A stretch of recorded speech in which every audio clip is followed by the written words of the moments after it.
हमारे प्रिय विद्यार्थियों, आज हम हिंदी विषय के अंतर्गत समास के बारे में अध्ययन करेंगे, समास के बारे में पढ़ाएंगे, समास के बारे में जानेंगे। तो समास का जो शाब्दिक अर्थ होता है वो होता है संक्षेप।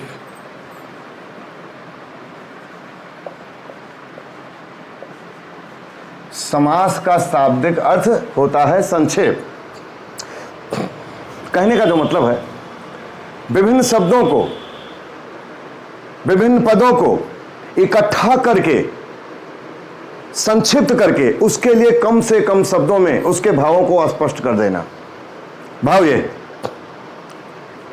इसकी परिभाषा जो है, विभिन्न पदों का मिलकर एक हो जाना समास कहलाता है। विभिन्न पदों का मिलकर एक हो जाना समास कहलाता है। समास का शाब्दिक अर्थ होता है संक्षेप। जैसे, किस प्रकार से? जैसे चौराहा।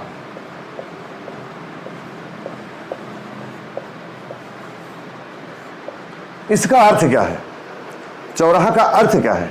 चार रास्तों का समाहार। इस उदाहरण के माध्यम से हम समास का अच्छे ढंग से अध्ययन करेंगे।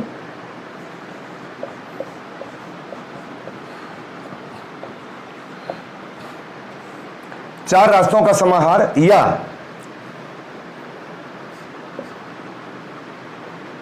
वो स्थान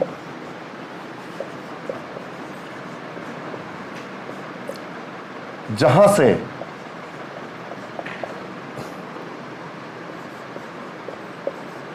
चारों दिशाओं के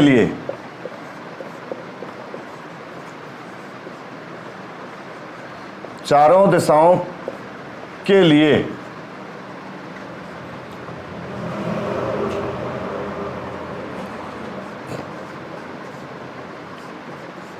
मार्ग निकलते हैं। आशय क्या है? हमें इस बात को देखना है। वो स्थान जहां पर चार रास्ते चारों दिशाओं से आकर के मिलते हैं, वो स्थान है। या इसको हम इस प्रकार से समझ सकते हैं, कह सकते हैं कि वो स्थान जहां से चारों दिशाओं के लिए चार रास्ते चार दिशा में अलग अलग की तरफ निकलते हों, जाते हों, उस स्थान को क्या कहते हैं? चौराहा। अब महत्वपूर्ण बात क्या है इसमें? इतने शब्दों के भाव को एक शब्द से संबोधित कर देना। चार रास्तों का समाहार, चार रास्तों का मिलने का स्थान, या वो स्थान जहां पर चार रास्ते विपरीत दिशा में निकलते हैं, या ऐसा स्थान जहां से चार रास्ते निकलते हों। इतनी बातों को न लिख करके उसको एक शब्द से संबोधित कर दिया गया, चौराहा। इसका संपूर्ण का अर्थ केवल इतना है। तो विभिन्न पदों का मिलकर एक हो जाना समास कहलाता है। यह परिभाषा है। विभिन्न पदों का मिलकर, दो या दो से अधिक पदों का मिलकर एक हो जाना, या विभिन्न शब्दों को इकट्ठा करके उसके भावों को कम से कम शब्द में प्रयुक्त कर देना, प्रकट कर देना, समास कहलाता है। समास का अर्थ होता है संक्षेप। अब यहां पर देखिए, चौराहा। अब ये उदाहरण हमने बताया, चौराहा, चार रास्तों का समाहार या चार रास्तों के मिलने का स्थान। ये चौराहा शब्द क्या है? ये इसको कहते हैं समस्त पद। इसको कहते हैं समस्त पद या सामासिक पद। और ये अगला, ये क्या है? इसको कहते हैं विग्रह।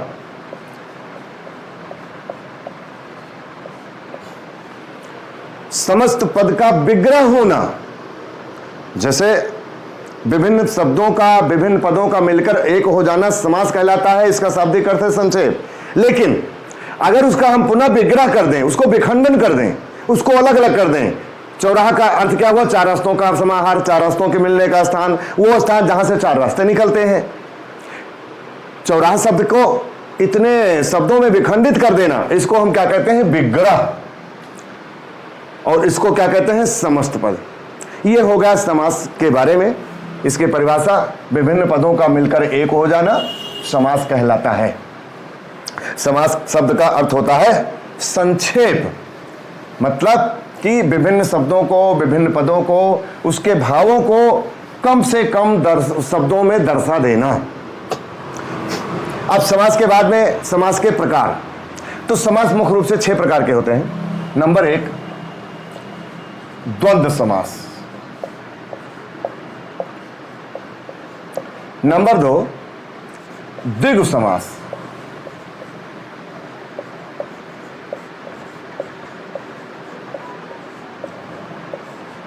नंबर 3 कर्मधारय समास,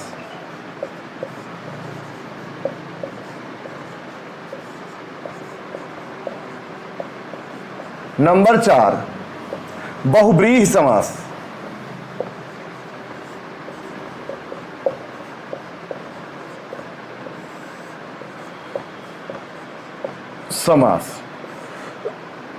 द्वंद्व समास, द्विगु समास, कर्मधारय समास, बहुव्रीहि समास, और नंबर 5 तत्पुरुष समास।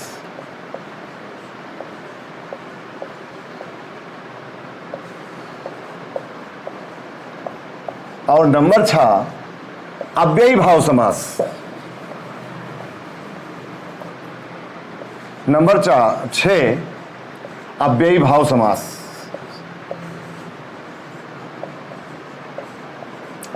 तो इस समास मुख्य रूप से 6 प्रकार के होते हैं। द्वंद्व समास, द्विगु समास, कर्मधारय समास, बहुव्रीहि समास, तत्पुरुष समास और अव्ययी भाव समास।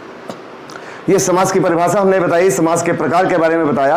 अब आज इस वीडियो में केवल एक समास का अध्ययन करेंगे, वो है द्वंद्व समास।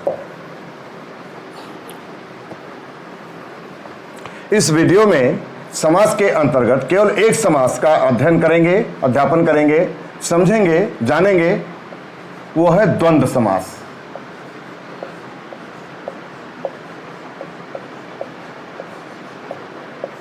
देखिए, द्वंद्व का अर्थ होता है युग्म या जोड़ा, युग्म या जोड़ा। द्वंद्व का अर्थ होता है युग्म या जोड़ा। इसकी परिभाषा क्या है? जहां पर दोनों पद प्रधान होता है तथा जहां पर दोनों पद प्रधान होता है। देखिए, प्रधान का मतलब गांव का प्रधान नहीं, प्रधान का मतलब होता है मुख्य, प्रमुख। मतलब कि जैसे 2 शब्द हैं तो दोनों शब्दों का एक विशेष अर्थ है, एक वास्तविक और एक महत्वपूर्ण अर्थ है, तो उसको हम प्रधान कहते हैं। तो जहां पर दोनों पद प्रधान होता है तथा उनका विग्रह करने पर, उसको विखंडित करने पर, उनको अलग करने पर, उसका विस्तार करने पर, जहां पर दोनों पद प्रधान होता है तथा उनका विग्रह करने पर बीच में और तथा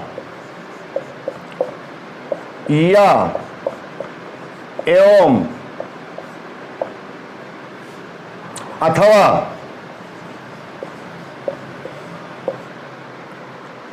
इसमें से कोई ना कोई शब्द आ जाता है विग्रह करने पर, और तथा या एवं अथवा आदि, इसमें से कोई ना कोई शब्द बीच में आ जाता है।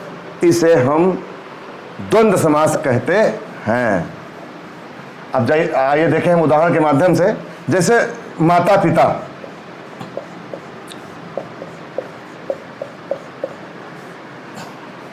ये हो गया समस्त पद। अब इसका हम विग्रह करेंगे तो क्या लिखेंगे? माता और पिता।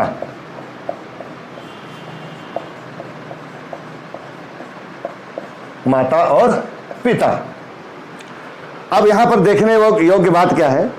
परिभाषा हमने बताई कि जहां पर दोनों पद प्रधान होता है तथा उसका विग्रह करने पर बीच में तथा, योम और अथवा या इसमें से कोई ना कोई शब्द बीच में आ जाता है, प्रेजेंट हो जाता है, प्रकट हो जाता है।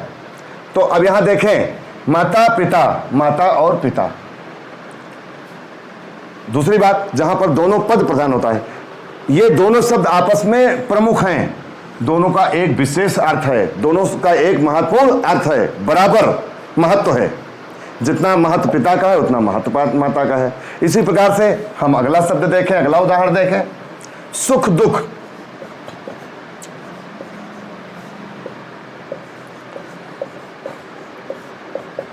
इसका विग्रह हो जाएगा सुख और दुख।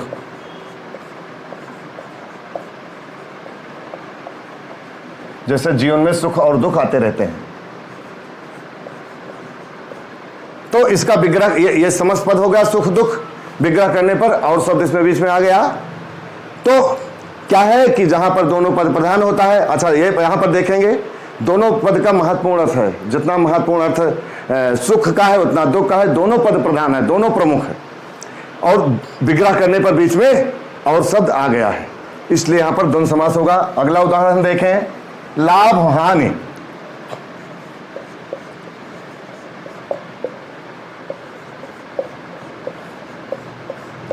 लाभ या हानि, इसका विग्रह होगा लाभ या हानि।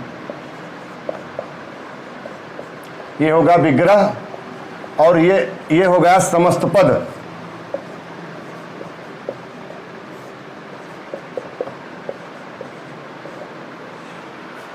तो जहां पर दोनों पद प्रधान होता है तथा बीच में विग्रह करने पर और या अथवा योम तथा आदि इसमें से कोई ना कोई शब्द आ जाता है, तो यहां पर भी यह मौजूद है। तो हान लाभ, लाभ या हान, लाभ हान, लाभ या हान, मतलब किसी कार्य में या तो लाभ होगा या तो हान होगा।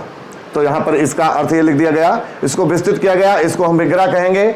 और विभिन्न शब्दों का, विभिन्न पदों का मिलकर एक होना समास कहलाता है। तो यहां पर द्वंद्व समास की जो परिभाषा है हमने 2-3 उदाहरण के द्वारा हमने समझा दिया। इसी प्रकार से अनेक उदाहरण मिल जाएंगे। जीवन मरण, रात दिन,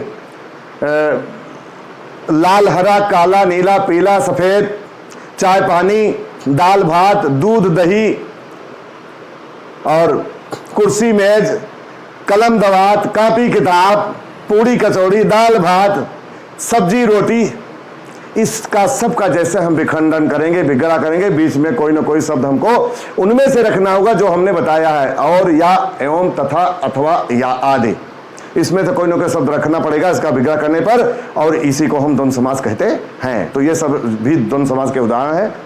हमें ये आशा है कि आप लोगों के समझ में ये आ गया होगा। हमारे प्रिय विद्यार्थियों, तैयारी करने के लिए हमने पिछले वीडियो में भी तरीका बताया है, इसको 3 बार रिप्ले करके देखेंगे, चौथी बार देख करके जो भी कुछ बताया जा रहा है, पढ़ाया जा रहा है, उसको सुनेंगे, समझेंगे और लिखेंगे साथों साथ। 5वीं बार फिर उसका रिवीजन करेंगे, और जो आपने अभी लिखा है चौथी बार लिखना है सुन करके, देख करके, और 5वीं बार क्या करना है, उसका मिलान करना है कि हमने जो लिखा वो सही है कि नहीं। अगर 5 बार इसका रिप्ले करके तैयारी करेंगे, अध्ययन करेंगे, देखेंगे, चिंतन करेंगे, समझेंगे, जानने का प्रयास करेंगे, तो हमारी ये गारंटी है कि आप लोगों को ये समास की परिभाषा, द्वंद्व समास की परिभाषा आपको समझ में आ जाएगी, आपको तैयार हो जाएगी, इसमें कोई भी संदेह नहीं है।